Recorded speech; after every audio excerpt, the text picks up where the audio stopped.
No one wakes up and says, "I want to destroy my life."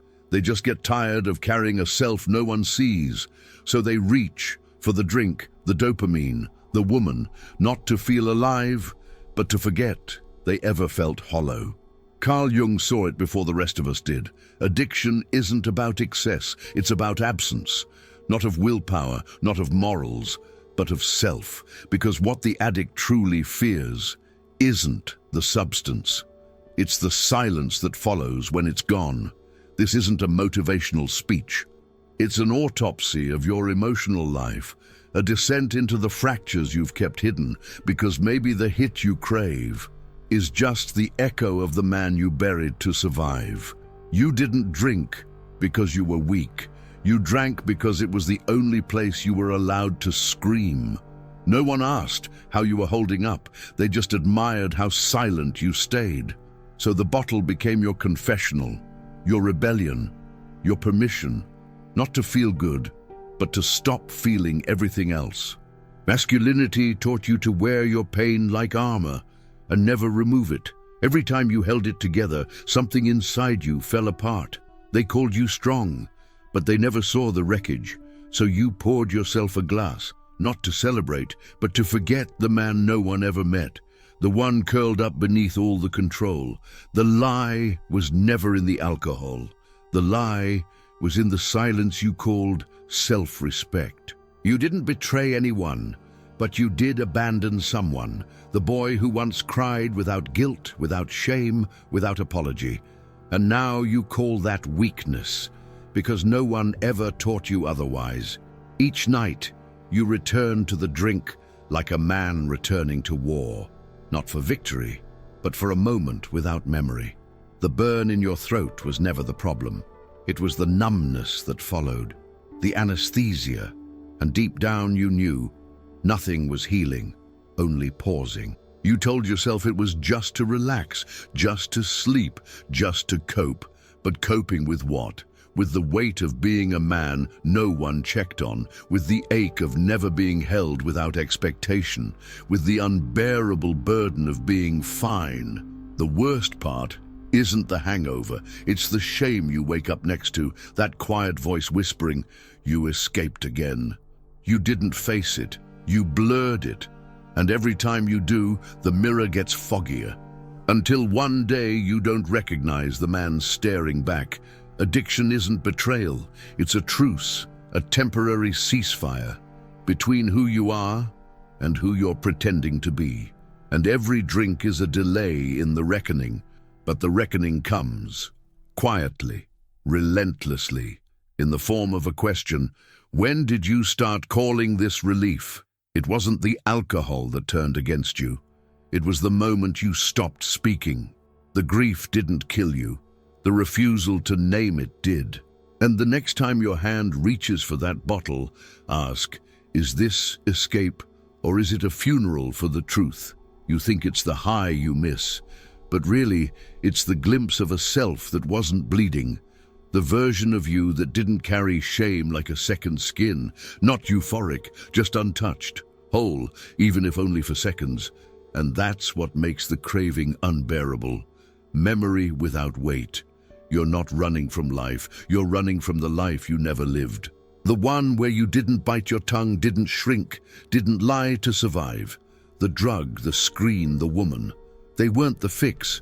They were mirrors showing you who you could have been. And losing that illusion hurts more than sobriety ever could. Every high is a resurrection of the man before the collapse, before the disappointment, before the betrayal, before the silence. The craving isn't for pleasure, it's for presence. Not to feel more, but to feel real. Just for a moment to exist without the background noise of failure, so you chase it. Again and again, that hit, that woman, that hour of absence. But it's never enough, because it's not her lips or the pill or the scroll. It's the ghost inside you begging for his turn to live. The ghost you silence because you're too afraid he still hurts. You miss the man you could have been. Not the substance, you want him back, the one who hadn't collapsed under guilt. But he's buried under every "I'm fine," under every night you didn't cry, under every moment you played strong when you needed help. And the fix became forgetting him. Because remembering is worse. She wasn't salvation. She was sanctuary from your self-loathing. You mistook attention for healing, closeness for safety. But deep down, she wasn't touching you, just your illusion. The man who didn't hurt, didn't break, didn't beg. You weren't loved. You were tolerated in a fantasy you paid for with silence. You don't want the hit, you want the you who didn't need one. That's the ache, the psychological scar. You think recovery is about abstaining, but it's not. It's about resurrection. And resurrection demands mourning, the mourning of a self you buried to make others comfortable. Every relapse is a reunion with the lie that the pain will go away if you just don't look at it. But the soul doesn't forget, it waits. And the only way out is through the man who never got to be. It didn't begin the day you first drank, smoked, scrolled, begged. It began the day you looked in the mirror and lied. Said, "I'm fine," when you were suffocating. Said, "I don't need help," when you were drowning. Said, "I'm in control," when you hadn't felt solid in years. The real addiction was never the substance. It was performance. You played the role of a man who had it all together, strong, stoic, unshakable. But inside, you were collapsing, quietly, invisibly, beautifully, because no one suspects the man who smiles while vanishing. You weren't addicted to the bottle. You were addicted to pretending you didn't care, pretending you didn't feel, pretending it didn't hurt to be invisible. And every time you performed, you abandoned something sacred. Not your image, your truth. They called it discipline. You called it maturity. But it was self-erasure. Clean, cold, and convincing. You thought suppressing the pain made you stronger. But all it did was build a dam. And when it broke, you called it addiction. But it was honesty, bleeding out. Men are taught to win silently, or die trying. So you wore strength like a mask, hoping no one saw the cracks. You told yourself you didn't need affection, rest, softness. But need doesn't disappear when ignored. It mutates into cravings, obsessions, compulsions. The lie wasn't about what you consumed, it was about what you denied. You denied your exhaustion, your tenderness, your grief, and then wondered why your body turned on you. It didn't. It screamed for you, and you called it weakness. You kept lying, "I can stop any time." No, you couldn't. Not because you're broken, but because truth has a way of haunting the dishonest. And until you face the original lie, the substance will always find you. It's not the drug that returns. It's the part of you you exiled. Addiction is never about want. It's about absence. The absence of truth, of voice, of worth. And until you reclaim those pieces, you'll keep reaching outward. Not because you're doomed, but because you're still trying to silence a scream that was never meant to be ignored. You don't crave excitement. You crave quiet. Not silence in the room, but silence in your mind. The kind that doesn't scream your regrets back at you, so you numb, with sex, with food, with screens, with lies. Not to feel more, but to finally feel nothing. What you call pleasure is camouflage. A mask you wear over fatigue so deep it has no language. Not physical tiredness, existential depletion. The kind of exhaustion that builds from years of pretending, of being the provider, the protector, the rock, while crumbling inside. You numb not because you're weak, but because you've felt too much for too long. And you were never taught what to do with it. So you stuff it down, bottle it up, drown it in dopamine. You call it coping, but it's closer to quiet self-erasure. Every indulgence is you saying, "I can't carry this anymore." The chase isn't for highs, it's for temporary erasure. You want to disappear, but only halfway, just enough to function.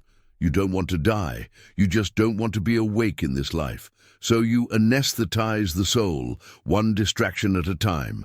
They say men seek freedom, but most seek numbness, and call it freedom. Not freedom to, but freedom from memories. from shame, from the mirror. You want freedom from feeling, but what if feeling is the only path back to yourself? You mastered discipline in every external form, work, money, status, but you never learned emotional endurance. You don't know how to sit in grief without pouring a drink, how to hold sorrow without opening a new tab, so your joy feels thin, fragile, performed, because underneath you're carrying years of emotional anesthesia.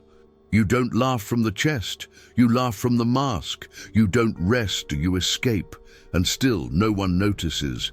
That's what makes the numbness louder. The fix you keep chasing isn't in the substance, it's in the silence you keep avoiding. Not the silence of being alone, but the silence where your pain finally speaks and you don't mute it. That's not weakness. That's the beginning of real presence. It wasn't about getting high, it was about going numb. You didn't want more of anything. You wanted less of yourself, less noise, less guilt, less of that voice that never shuts up, the one that whispers, "You're not enough," when no one's looking. The real addiction wasn't to the substance, it was to forgetting. Forgetting who you became to survive, forgetting how many times you betrayed your own soul, forgetting the years you smiled while slowly disappearing. Every habit had a purpose, to blur the past, the unresolved arguments, the abandoned dreams, the look in her eyes when she stopped believing in you. You couldn't change it, so you buried it. And the drug, just the shovel. You thought she was comfort, but she was anesthesia, shaped like validation. Every kiss was a distraction from the man you stopped being. Every "I love you" was a bandage over a wound she couldn't see. She didn't fix you. She made forgetting easier. You didn't chase joy. You chased silence. Silence from memory. Silence from yourself. That's why even when you had it all, her, the house, the title, you still felt empty. Because the hunger was never for success. It was for redemption. And the drug couldn't deliver that. You weren't out of control. You were out of connection. Disconnected from the version of you who didn't apologize for existing. You hid behind routines, roles, substances, anything but truth. And the more you performed, the more hollow it felt. Until collapse became a habit dressed as a choice. Dependency isn't always loud. Sometimes it wears a suit, sometimes it has six-figure ambition, but inside, it's still a man begging to forget who he became. Not because he failed, but because no one ever taught him how to return. To the moment before he started abandoning himself. She didn't destroy you. The drink didn't ruin you. You handed over your peace, just to forget a pain you never confessed. You weren't addicted to pleasure, you were addicted to escaping your own reflection. And now, every fix feels like a funeral for the man you used to be. You didn't fool them, you fooled yourself. Control wasn't your power, it was your mask. Every routine, every rigid schedule, every "I've got this." It wasn't mastery, it was containment. Because if you slowed down, the collapse would catch up. They praised your discipline, your composure. But they didn't see the man who couldn't sleep without distractions, the one who clenched his jaw in silence just to make it through dinner. You didn't look stable, you looked untouchable, and deep down even you were scared to touch what you buried. You confused control with healing, but control without honesty is just performance, a tightrope walk over emotional quicksand. And every time you smiled through the ache, you added another brick to the prison you called identity. Collapse doesn't always come with noise. Sometimes it's a man staring blankly into a screen at midnight. Sometimes it's the one who can't cry anymore, not even alone. You didn't fall apart. You disintegrated quietly, piece by piece behind the mask of function. You told yourself it was strength, but real strength isn't hiding pain. It's carrying it with awareness. What you called self-control was self-erasure. You didn't manage your emotions, you buried them. And now, they return in the only way they know: addiction, impulse, collapse.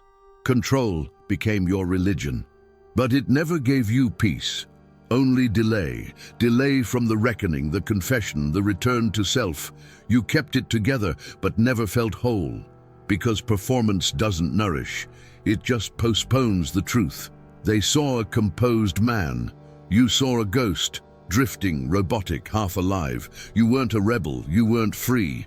You were enslaved by the image of a man who never needed saving. But even statues crack, especially the ones no one checks on. Let go of the performance. Not to collapse, but to reconnect. Not with what the world needs from you, but with what you exiled to survive. Because until you do, every moment of control is just a prelude to another internal disappearance. And the man behind the mask deserves to return. Did you enjoy the content and it made a difference for you? Click on Super Thanks and support our work. It wasn't a fall. It was a homecoming, not to comfort but to a familiar kind of nothingness. The relapse wasn't rebellion, it was recognition of a place in your soul where love was absent and silence ruled. And no one ever came looking for you there. You weren't weak, you were haunted. Haunted by the first time you felt unworthy and no one noticed, by the nights you cried without sound, by the mornings where no one asked why you looked so empty. So you went back, not for pleasure, but for consistency, because pain, at least, is predictable. It doesn't leave without warning. It doesn't abandon you after saying, "I love you." The addiction felt like an old room in a house that never changes. And when life gets unstable, even ruin can feel like safety. This isn't about substance, it's about memory. The memory of being unseen, unheard, unfelt. You weren't drawn to the drug, you were drawn to the silence it brought. Not because you liked the silence, but because no one ever taught you how to live without it. Relapse feels like failure, but often it's grief. Grief for the boy who needed someone and got a distraction instead. Grief for the version of you who learned love was earned through pain. You didn't go back because you were broken. You went back because your nervous system still remembers neglect as home. When you relapsed, it wasn't the substance calling. It was the echo of your own abandonment. The part of you still waiting to be chosen even by you.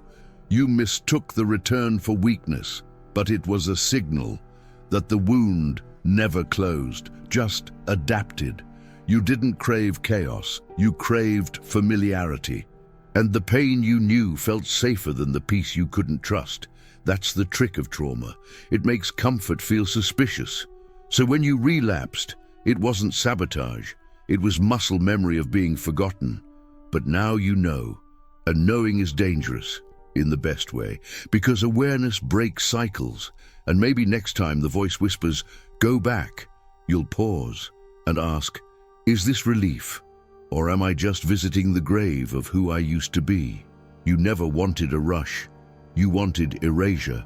To delete the moment she looked at you like a stranger. To erase the night you begged the mirror for an answer. You didn't chase pleasure. You chased the moments that made you forget you were drowning. The brain doesn't crave happiness. It craves interruption. A break from the internal noise, from regret, from shame, from the archive. Every high was a temporary amnesia, and every crash a return to the ruins. Because the memories never leave, they just hide in your bloodstream. You don't drink to feel good. You drink to unremember. Unremember the argument you never recovered from. Unremember the way your father left without a sound. Unremember the guilt of who you became to survive. You're not escaping the present. You're burying the archive.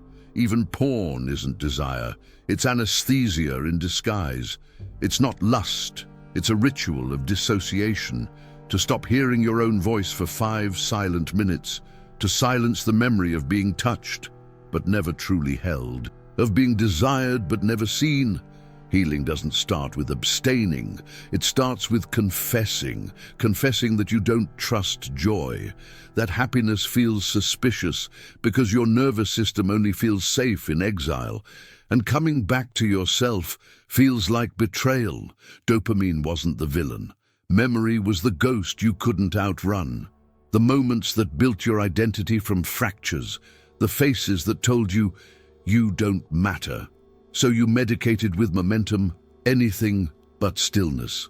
You didn't love the high. You loved the absence of thought, of self, of pain. You were addicted to forgetting, to losing yourself before the grief found you, before the boy inside started screaming again. And now, maybe it's time to remember on purpose, not all at once, but piece by piece, because the only way to escape memory is to walk back into it, holding the man you've become, not to relive the pain, but to reclaim what was stolen. So what if you stopped asking, why can't I quit, and started asking, what part of me is still bleeding unnoticed? What if the drug wasn't the addiction, but just a mirror reflecting the boy who never got to speak? You weren't chasing highs. You were trying to bury truths no one helped you hold. The shame, the grief, the silence, they weren't your fault. But the healing, that's your responsibility now. So don't just cut the habit. Confront the hunger beneath it. Because the real freedom isn't in control. It's in reclaiming the self you once abandoned for approval, for survival, for love. What if everything you tried to numb was the exact place you were meant to be reborn? If this spoke to something you've never been able to name, subscribe, turn on notifications, and stay with us on this brutal, honest, and necessary descent into self-knowledge and emotional freedom. If addiction is how the soul screams in silence, then what happens to the man who never stops numbing himself? In the next video, we go deeper into the psyche Jung feared most, the man who looks calm but is vanishing.